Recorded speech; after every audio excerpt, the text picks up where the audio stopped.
بسم اللہ الرحمن الرحیم۔ الفصل الثالث عن ابی عبد الرحمن الحبلی۔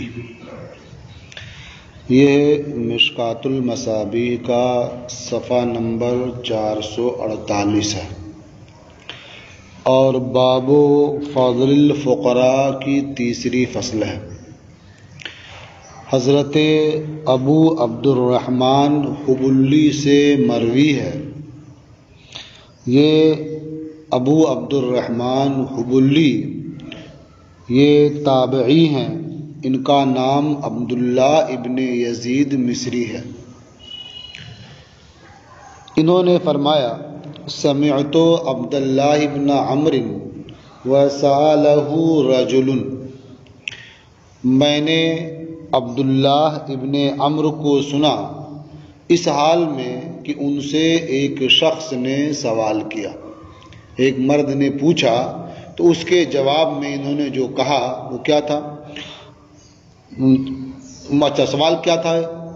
قال السنا من فقراء المہاجرین، یعنی اس مرد نے پوچھا تھا اور کہا کیا ہم فقراء مہاجرین سے نہیں ہیں؟ فقراء مہاجرین کی جو فضیلت بیان کی گئی ہے کیا ہم اس میں شامل نہیں ہیں؟ ہم اس فضیلت کے مستحق نہیں ہیں؟ تو انہوں نے پوچھا فقال لہ عبداللہ، اس سائل سے حضرت عبداللہ ابن عمرو نے فرمایا الک امرأۃ تأوی الیہا، کیا تیرے پاس بیوی ہے جس کی طرف تو پناہ لیتا ہے؟ قال نعم، اس شخص نے کہا ہاں بیوی ہے۔ قال الک مسکن تسکنہ، کیا تیرے پاس گھر ہے جس میں تو رہتا ہے، سکونت اختیار کرتا ہے؟ قال نعم، کہاں گھر بھی میرے پاس ہے۔ قال فأنت من الاغنیاء، تو حضرت عبداللہ ابن عمرو نے فرمایا جب تو مالداروں میں سے ہے، یعنی تو فقراء مہاجرین سے نہیں ہے، تو مالداروں میں سے ہے۔ جب تیرے پاس بیوی بھی ہے، تیرے پاس گھر بھی ہے، تو تو مالدار ہے، فقیر نہیں ہے۔ قال فإن لی خادما، اس شخص نے کہا جو سوال کرنے آیا تھا، اس نے کہا کہ میرے پاس خادم بھی ہے۔ یہ سوچا ہوگا کہ جب بیوی اور غلام کے بارے میں بتا، بیوی اور گھر کے بارے میں بتا دیا تو کہہ رہے ہیں کہ تو مالدار ہے، تو میرے پاس تو غلام بھی، اب جانے کیا ہوگا۔ کہا فإن لی خادما، میرے پاس خادم بھی ہے۔ قال فأنت من الملوک، تو حضرت عبداللہ ابن عمرو نے فرمایا جب تو بادشاہوں میں سے ہے، تو بادشاہ ہے۔ آخر بادشاہوں کے پاس بھی کیا ہوتا ہے؟ بیوی ہے، گھر ہے، نوکر چاکر ہے، وہی سب تمہارے پاس بھی ہے، تو بادشاہوں میں سے۔ خادم نہ رہتے، خالی گھر اور بیوی رہتی تو مالداروں میں سے تھے، وہ بھی نہ ہو تو فقراء مساکین کے صف میں آتے۔ تو فقراء مہاجرین کے بارے میں جو آپ نے پڑھ لیا کہ وہ اصحاب صفہ تھے جو وہاں موجود رہتے تھے، جن کی تعداد 70 یا کبھی کبھی کچھ کم اور زیادہ بھی ہو جاتی تھی، ان کے پاس رہنے کے لیے گھر نہیں تھا، وہ غیر شادی شدہ تھے، یا یہ کہ وہاں ان کی بیویاں نہیں تھیں، پہننے کے لیے کپڑے نہیں تھے، بس ایک ازار کسی طرح سے باندھ لیا یا ایک چادر اوڑھ لی، بس اتنا ہی تھا ان کے پاس، بمشکل وہ ستر پوشی کر پاتے تھے، تو وہ تھے فقراء مہاجرین۔ اسی لیے سوال کیا کہ تیرے پاس بیوی ہے؟ کہا ہاں۔ کہا تیرے پاس گھر ہے؟ کہا ہاں۔ کہا جب گھر بھی ہے بیوی بھی ہے تو پھر فقراء میں سے کہاں تم ہوگے؟ کہا تم مالداروں میں سے ہو۔ اس نے کہا غلام بھی ہے؟ کہا جب تم بادشاہوں میں سے ہو۔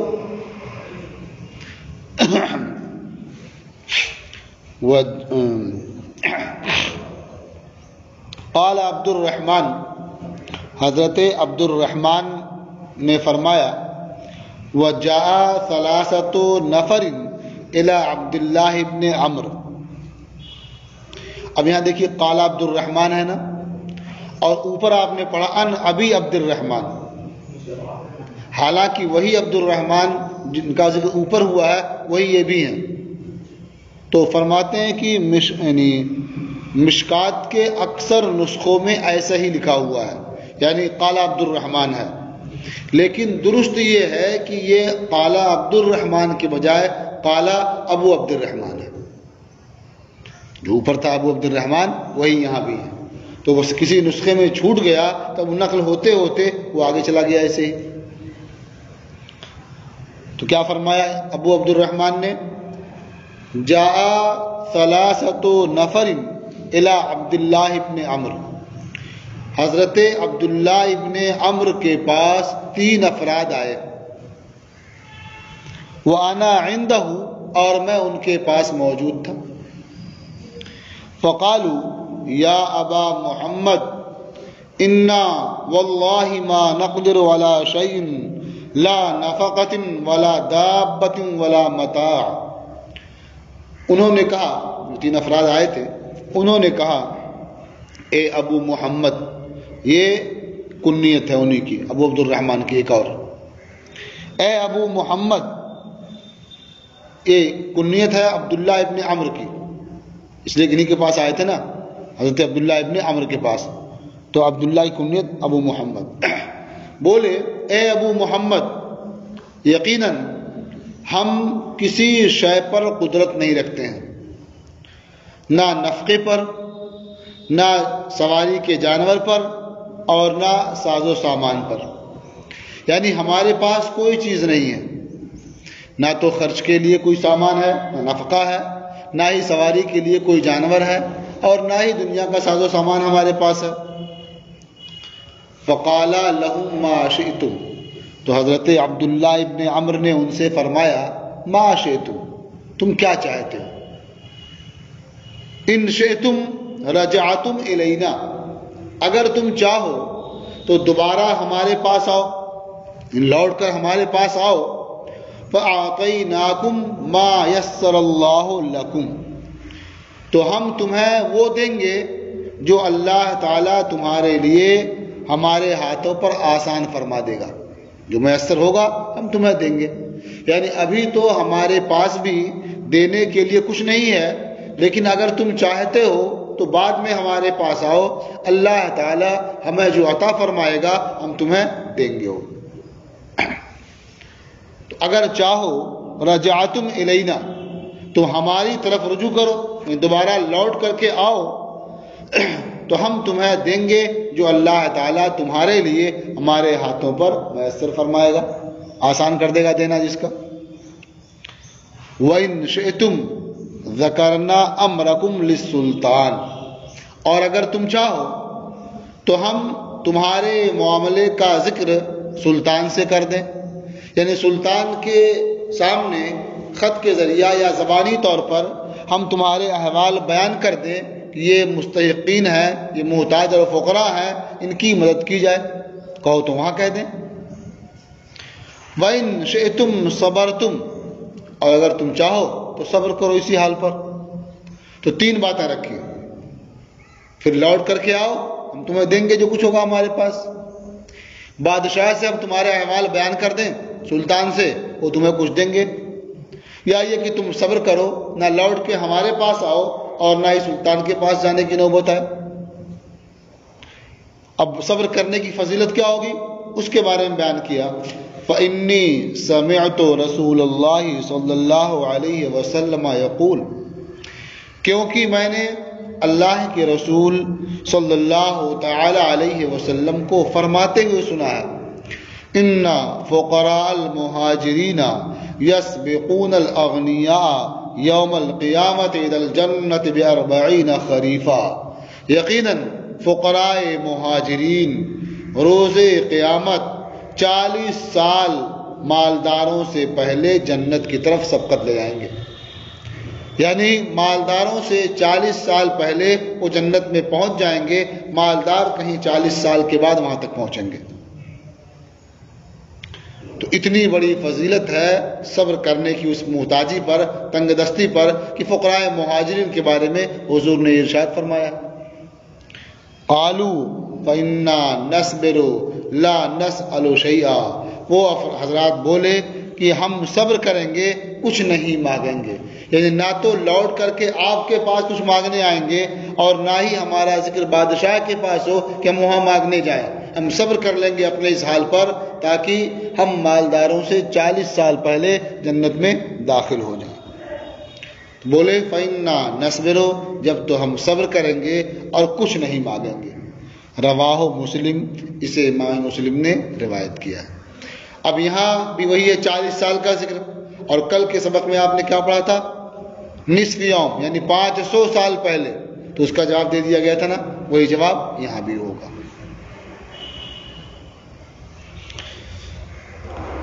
وعن عبداللہ ابن عمرو قال، اور حضرت عبداللہ ابن عمرو سے مروی ہے، فرمایا بینما انا قائد فی المسجد وحلقۃ من فقراء المہاجرین قعود۔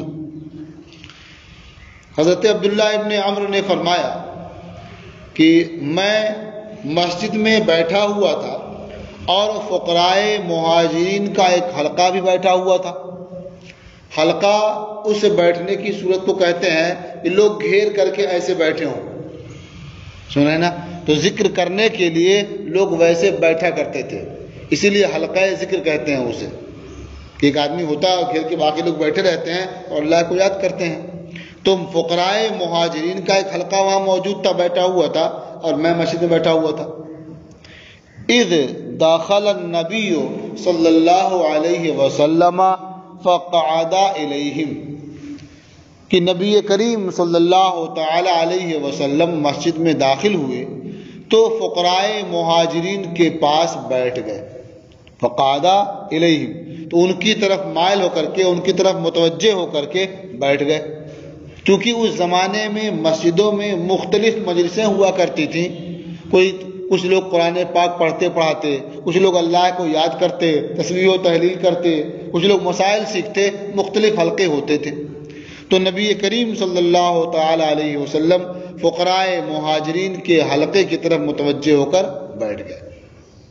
فقمت الیہم، یہ فرماتے ہیں حضرت عبداللہ ابن عمرو، تو میں بھی انہی کی طرف اٹھ کر گیا۔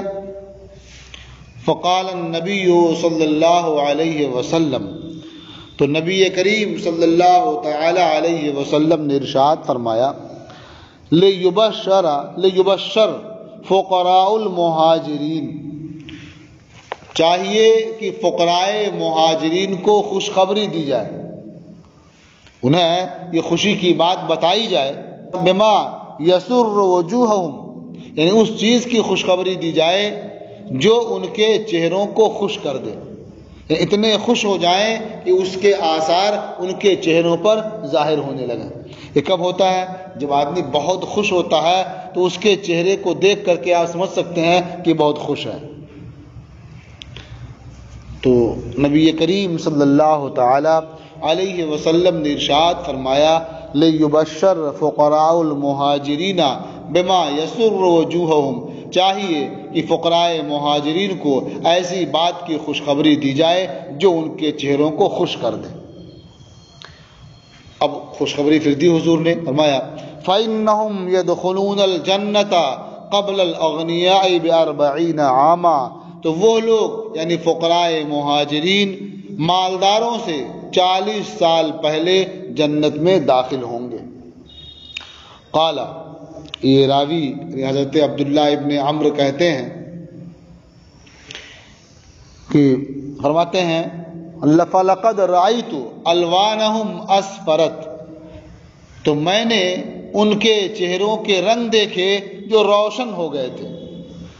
فَلَقَدْ رَأَيْتُ أَلْوَانَهُمْ، ہم نے ان کے رنگ دیکھے وہ روشن ہو گئے تھے، یعنی یہ خبر سن کر کے ان کا چہرہ کھل اٹھا تھا اور اس کا اثر ان کے چہرے پر بہت نمایاں تھا، اچھی طرح سے معلوم ہو رہا تھا۔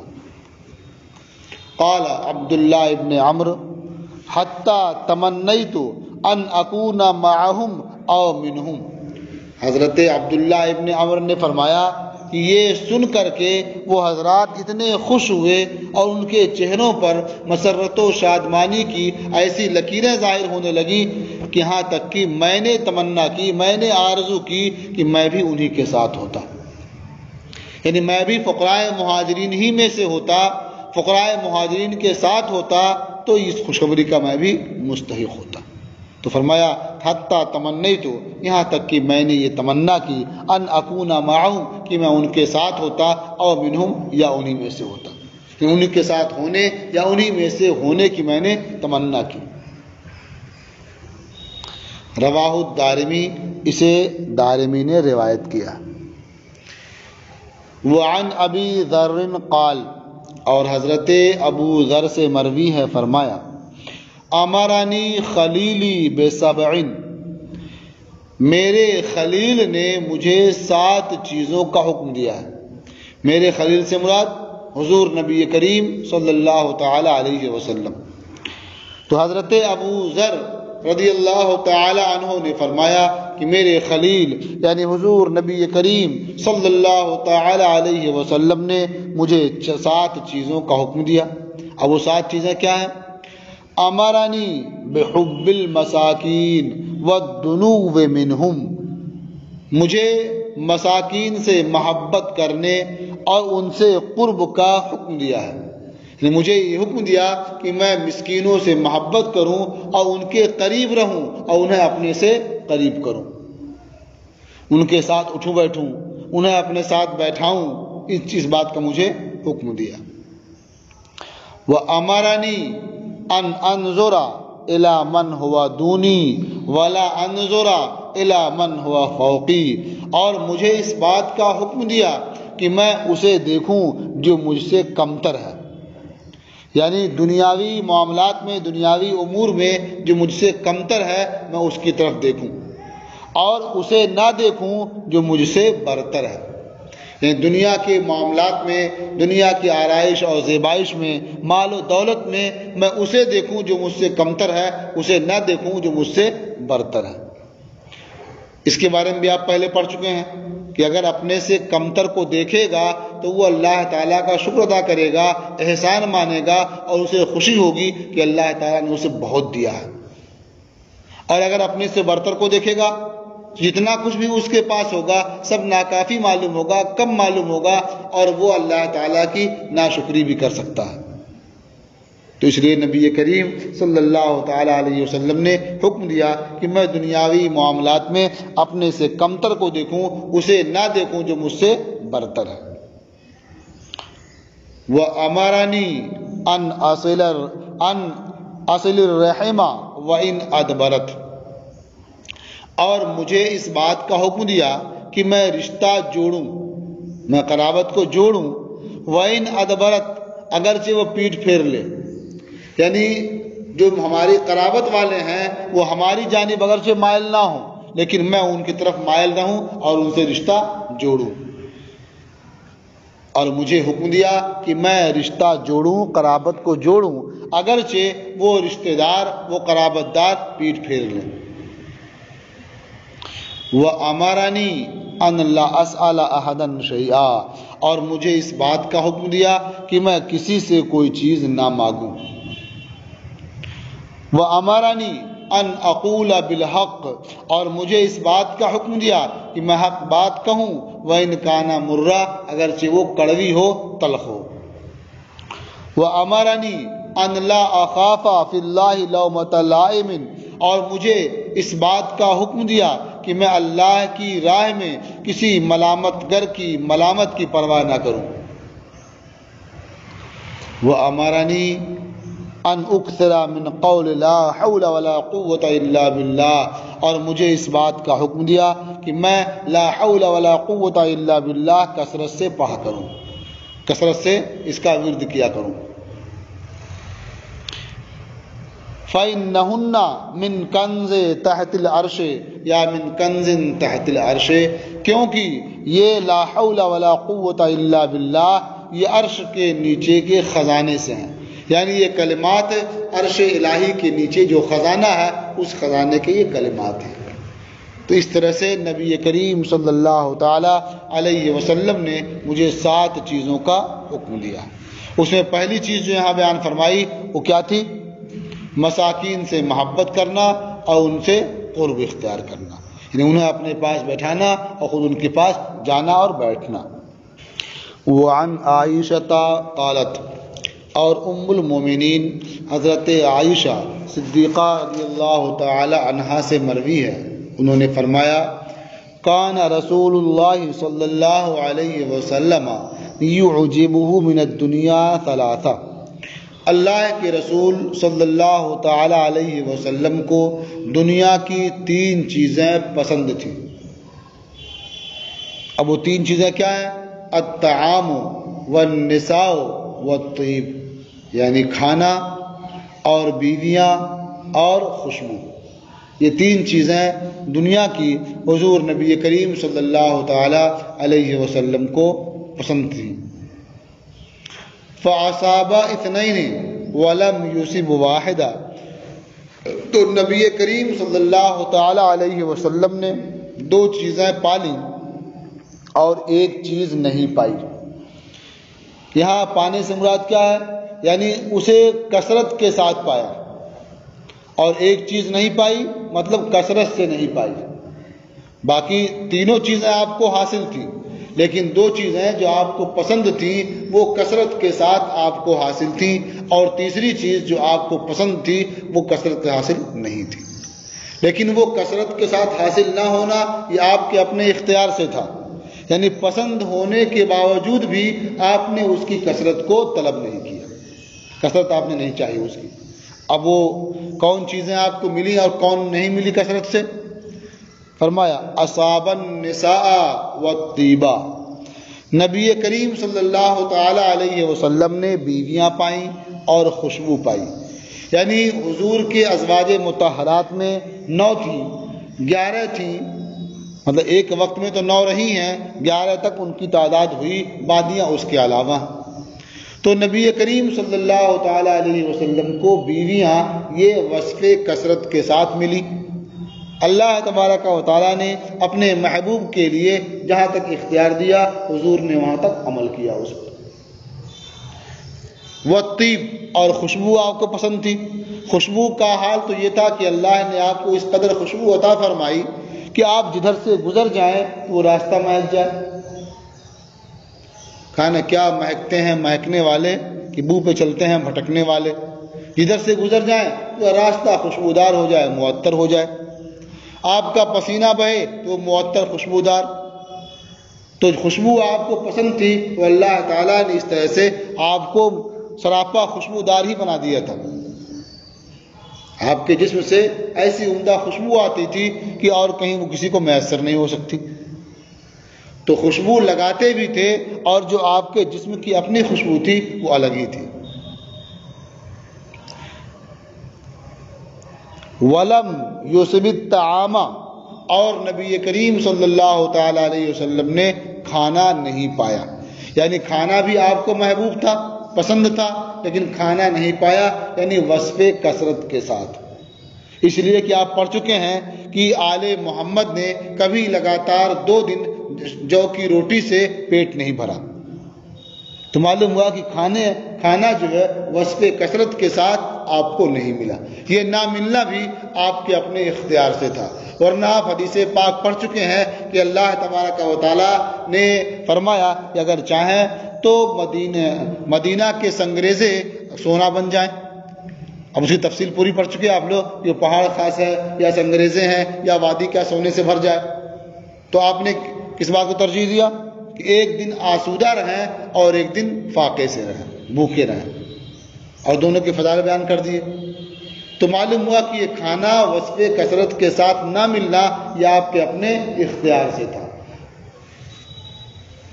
تو پسند ہونے کے باوجود بھی آپ نے اختیار اسے کثرت کے ساتھ نہیں کیا۔ رواہ احمد، اسے امام احمد نے روایت کیا۔ وعن انس قال، اور حضرت انس رضی اللہ تعالی عنہ سے مروی ہے، فرمایا قال رسول اللہ صلی اللہ علیہ وسلم حبب الی الطیب والنساء وجعلت قرۃ عینی فی الصلاۃ۔ اللہ کے رسول صلی اللہ تعالی علیہ وسلم نے ارشاد فرمایا کہ خوشبو اور عورتیں یعنی بیویاں مجھے محبوب بنا دی گئی، اور میری آنکھ کی ٹھنڈک نماز میں ہے۔ یعنی نماز پڑھنے سے آنکھوں کو ٹھنڈک حاصل ہوتی ہے۔ آنکھوں کی ٹھنڈک سے کنایا ہے دل کے خوش ہونے سے، یعنی میری خوشی یہ نماز میں ہے۔ خود نماز پڑھتے ہیں تو خوشی حاصل ہوتی ہے، آپ کی امتی نماز پڑھتے ہیں تو آپ کو خوشی حاصل ہوتی ہے۔ تو نماز میں آنکھوں کی ٹھنڈک ہے، یعنی دل کی خوشی اور دل کا سکون ہے۔ رواہ احمد والنسائی، اسے روایت کیا امام احمد نے اور امام نسائی نے۔ وزادہ ابن الجوزی بعد قوله حبب الی من الدنیا، اور ابن الجوزی نے حبب الیہ کے بعد من الدنیا کا اضافہ کیا ہے، یعنی ان کی روایت میں من الدنیا کا لفظ بھی ہے، یعنی دنیا کی 3 چیزیں مجھے محبوب، میرے نظر میں محبوب ہیں، اس میں یہ 3 چیزیں شمار کی گئی۔ وعن معاذ بن جبل ان رسول اللہ صلی اللہ علیہ وسلم لما بعث به الى الیمن، اور حضرت معاذ ابن جبل سے مروی ہے کہ اللہ کے رسول صلی اللہ تعالی علیہ وسلم نے جب انہیں یعنی معاذ ابن جبل کو یمن کی جانب بھیجا، قال ایاک والتنعم، تو حضور نے نصیحت کرتے ہوئے فرمایا کہ عیش و عشرت سے بچو، ایاک والتنعم، عیش پسندی سے، عیش و عشرت سے، آرام طلبی سے بچو۔ فَإِنَّ عِبَادَ اللَّهِ لَيْسُوا بِالْمُتَنَعِمِينَ، کیونکہ اللہ کے بندے یعنی اللہ کے نیک بندے یہ عیش پسند نہیں ہوتے ہیں، راحت پسند نہیں ہوتے ہیں، بلکہ وہ کلفتیں اذیتیں برداشت کرنے کے عادی ہوتے ہیں۔ رواہ احمد، اسے احمد نے روایت کیا۔ وعن علی قال، اور حضرت علی سے مروی ہے فرمایا قال رسول اللہ صلی اللہ علیہ وسلم من رضی من اللہ بالیسیر من الرزق، حضرت علی سے مروی ہے، انہوں نے فرمایا کہ اللہ کے رسول صلی اللہ تعالی علیہ وسلم نے ارشاد فرمایا کہ جو اللہ کی جانب سے تھوڑے رزق پر راضی ہو جائے، رضی اللہ منہ بالقلیل من العمل، تو اللہ تعالیٰ اس کی جانب سے تھوڑے عمل پر خوش ہو جاتا ہے، راضی ہو جاتا ہے۔ یعنی یہ کتنا اچھا ہے کہ اللہ تعالیٰ نے آپ کو دولت مال کا عطا فرمایا ہے، آپ اس پر راضی ہیں کہ اللہ نے جو دیا ہم اس پر راضی ہیں، خوش ہیں۔ تو اگر ایسا آپ کرتے ہیں تو آپ تھوڑی عبادت بھی کریں گے تو اللہ تعالیٰ آپ سے راضی رہے گا، کیونکہ آپ تھوڑے رزق پر راضی ہیں تو اللہ تعالیٰ آپ کی جانب سے تھوڑی عبادت پر راضی ہو جاتا ہے۔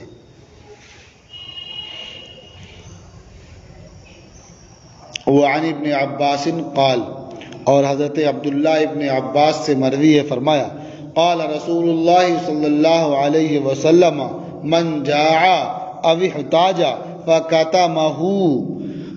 فکتمہ الناس کان حقا علی اللہ عز وجل ان یرزقہ رزقا سنۃ من حلال۔ اللہ کے رسول صلی اللہ تعالی علیہ وسلم نے ارشاد فرمایا جس شخص کو بھوک لگی، من جاع، جس شخص کو بھوک لگی، ابھی احتاجا، یا اسے دوسرے کے سامنے کوئی ضرورت پیش آئی، دوسروں کا محتاج ہوا، فَقَتَمَهُ النَّاسَ، تو اس نے اپنی بھوک کو یا اپنی احتیاج کو لوگوں سے چھپایا، پوشیدہ رکھا، یعنی اپنی بھوک کا پرچار نہیں کیا، اپنی احتیاج اور اپنی ضرورت کا پرچار نہیں کیا، بلکہ اسے لوگوں سے چھپایا، پوشیدہ رکھا۔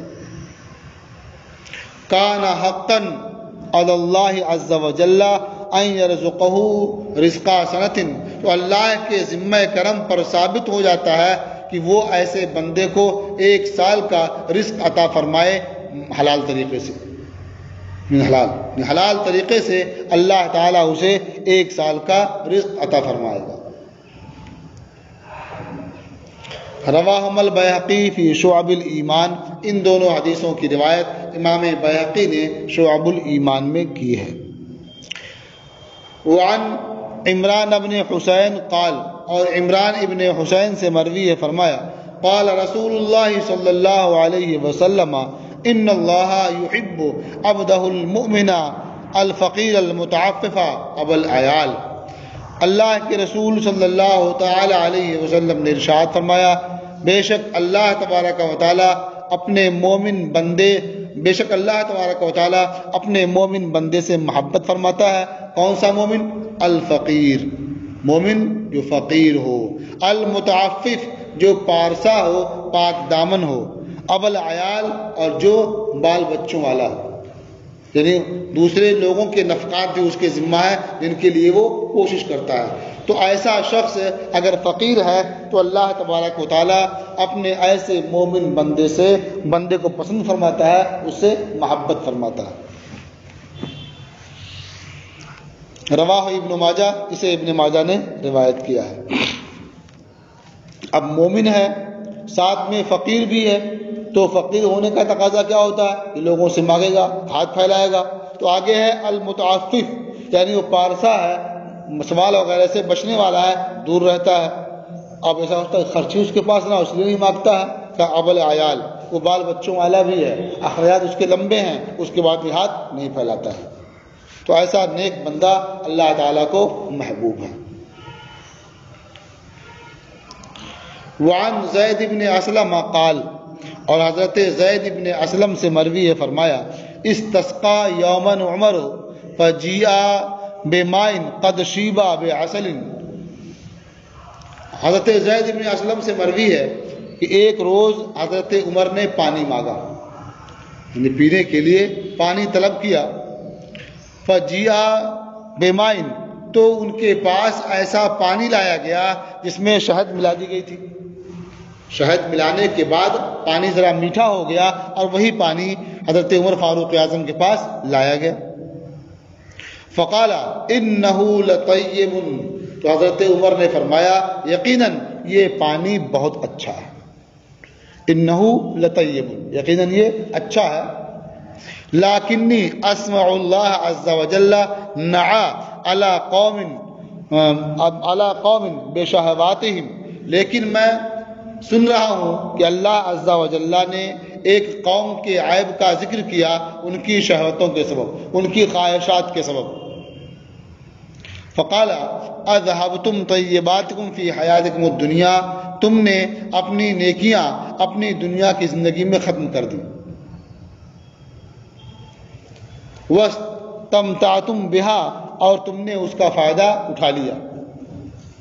فاخاف ان تکون حسناتنا اجرت لنا، تو ہمیں اندیشہ ہے، کیا میں ڈر رہا ہوں اس بات سے کہ ہماری نیکیاں ہمیں دنیا ہی میں جلدی نہ دے دی جائیں۔ ان تکون حسناتنا اجرت لنا، کہ ہماری نیکیاں یعنی ہماری نیکیوں کا اجر و ثواب ہمارے لیے جلدی فراہم کر دیا جائے، دنیا ہی میں دے دیا جائے۔ فلم یشرب ہو، یہ کہہ کر کے انہوں نے پانی واپس کر دیا اور وہ پانی نہیں پیا۔ رواہ رزین، اسے رزین نے روایت کیا۔ وعن ابن عمر قال، اور حضرت عبداللہ ابن عمر سے مروی ہے، فرمایا ما شبعنا من تمر حتی فتحنا خیبرا، ہم کھجوروں سے آسودہ نہیں ہوئے، یعنی کھجوریں پیٹ بھر کر نہیں کھائیں یہاں تک کہ ہم نے خیبر کو فتح کر لیا۔ یعنی جب خیبر فتح ہو گیا تو چونکہ وہاں کھجوروں کے باغات بہت زیادہ تھے، اب جب وہاں سے کھجوریں آنے لگی تب اتنی فراخی ہوئی کہ پیٹ بھر کر کے کھجوریں کھا سکیں، ورنہ فتح خیبر سے پہلے ہم نے پیٹ بھر کھجوریں نہیں کھائیں، وہ اتنی فراوانی نہیں تھی۔ تو ما شبعنا من تمر حتی فتحنا خیبرا، ہم کھجور سے کبھی آسودہ نہیں ہوئے یہاں تک کہ ہم نے خیبر کو فتح کر لیا۔ رواہ البخاری، اسے امام بخاری نے روایت کیا۔ اب اس کے بعد دوسرا باب آتا ہے باب العمل والحرص کا، جو انشاءاللہ کل آپ حضرات سماعت فرمائیں گے۔